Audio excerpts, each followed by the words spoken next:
I am TJ, joined by Diana. This is Bureau of Prisons Watchers for Saturday, June 20th, 2026. Good to be here. And we have a lot to get into today. Some of this news is genuinely alarming for people inside right now. It really is. We are starting with a court ruling that could affect thousands of people serving federal time across the country. Okay, set it up. The Fourth Circuit Court of Appeals has ruled that if you have even one disqualifying offense on your record, you get 0 First Step Act earned time credits. 0, not reduced, not partial, 0. 0. And to be clear, this is not just about credits tied to that one conviction. It wipes out all of your credits across the board. So someone could have done years of programming, earned hundreds of days in credits, and one old conviction just erases all of it? That is exactly what the court said. The ruling was published in Prison Legal News in April 2026, and it came out of a November 2025 decision. And this covers the Fourth Circuit, which means Virginia, Maryland, North Carolina, South Carolina, West Virginia. That is a massive population. Right. And the concern is that other circuits could follow this reasoning. This is not just a Southeast problem. It could go national. What are the disqualifying offenses we are talking about? Because I think a lot of families do not realize their person might have one. The First Step Act lists them. We are talking about certain violent offenses, terrorism-related convictions, sex offenses, some drug offenses with enhanced penalties. It is a long list. And the court is saying the Bureau of Prisons cannot separate out parts of a combined sentence to apply credits to the eligible parts. Correct. The court refused to disaggregate the sentence.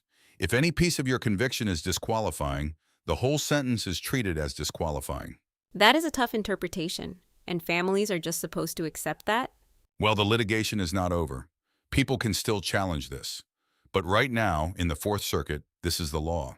So what does someone do if they think this affects them? First, find out what your pattern score is. Understand your offense of conviction, and talk to your attorney about whether you have a disqualifying offense under the statute. And do not just take the case manager word for it. Get eyes on your actual paperwork. Absolutely. This is one where you need to verify, not assume. The Bureau of Prisons has been inconsistent in how it applies these rules. Which is part of why there is so much litigation clogging the courts right now. People inside are getting different answers depending on which facility they are at. And that inconsistency is a real problem. If you need help understanding your FSA credit eligibility, visit FSA4U.com.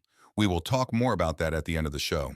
Okay, story 2. This one is actually a little more hopeful, at least on the surface. Yes, Bureau of Prisons Director William K. Marshall III signed a new policy statement on May 7th, 2026, changing how the agency handles lockdowns. And this is a significant shift from what families have been dealing with for years. It is. The old default was facility-wide lockdowns. One incident anywhere in the prison and everyone loses access to programming, phones, visitation, everything. Which families know all too well. You are planning a visit and you get the call that the whole facility is on lockdown because of something that happened in one unit. Right. The new policy says lockdowns should be limited to the specific housing unit involved in an incident, not the whole facility. That is a meaningful change. So if there is a fight in Unit C, Units A and B should still be able to operate. That is the idea.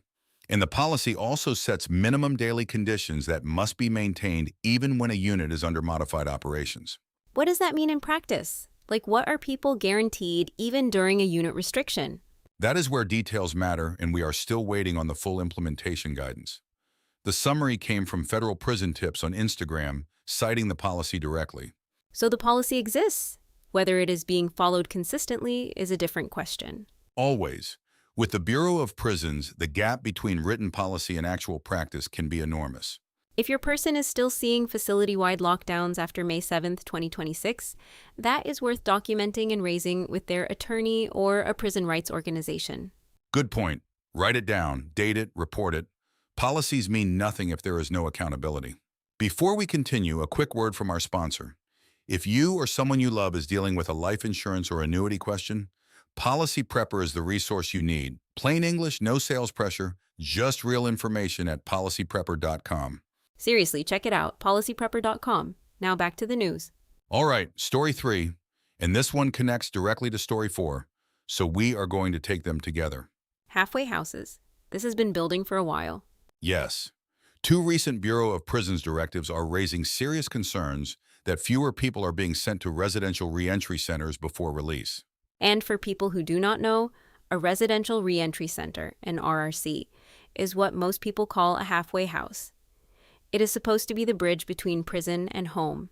Under federal law 18 U.S.C. 3624C1, the Bureau of Prisons is authorized to place someone in a halfway house for up to 12 months before their release date. Up to 12 months. That is the law. And that time exists specifically to help people get a job, reconnect with family, and get stable before full release. Now here is story 4, which makes this worse. In June 2025, the Bureau of Prisons issued a memo capping halfway house placement at 60 days for most people. Wait, 60 days.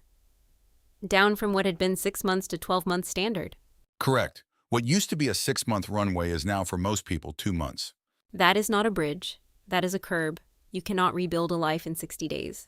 And advocates are pointing out that this likely means more of that transition time is being spent inside prison walls instead of in the community.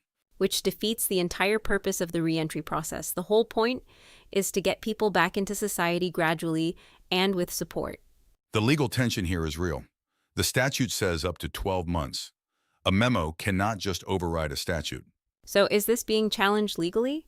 It is being watched very closely. Advocates and attorneys are looking at whether this memo violates the statute. We do not have a court ruling yet, but this is live litigation territory. And in the meantime, real people are getting 60 days instead of 6 months. That affects employment, housing, everything. If your person has a release date coming up and you are trying to plan around halfway house time, do not assume anything. Ask the case manager in writing what the RRC recommendation is. And get it documented. If they are told 60 days when the law allows 12 months, that is something an attorney needs to know about. Exactly. Do not just accept a short placement without asking why and getting an answer in writing. Okay, before we close, know your rights. Because we always want to leave people with something they can actually use. Today, it is RDAP, the Residential Drug Abuse Program. If you qualify and you complete it, federal law 18 U.S.C. 3621 E2B allows a sentence reduction of up to 12 months. 12 months. That is the single biggest sentence reduction tool available inside federal prison, outside of a court motion. And it comes from the director of the Bureau of Prisons directly. It is not discretionary in the same political sense. It is a legal authority tied to program completion.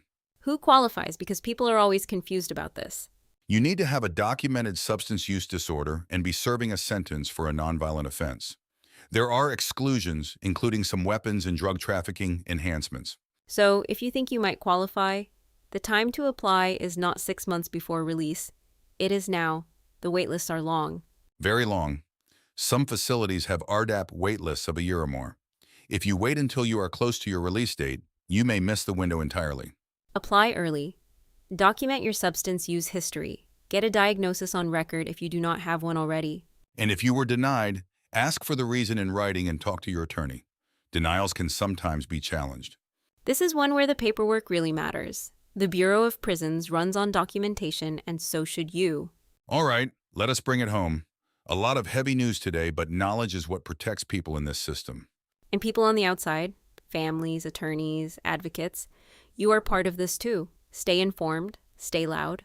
If you need help calculating FSA credits, release dates, or RDAP timelines, visit FSA4U.com, the only calculator that actually gets it right. And if this show has been helpful, please subscribe and leave us a review. It helps families just like yours find us. To everyone listening, whether you are inside, at home, waiting, or fighting for someone you love, you are not alone in this. We will be back Monday. Take care of each other.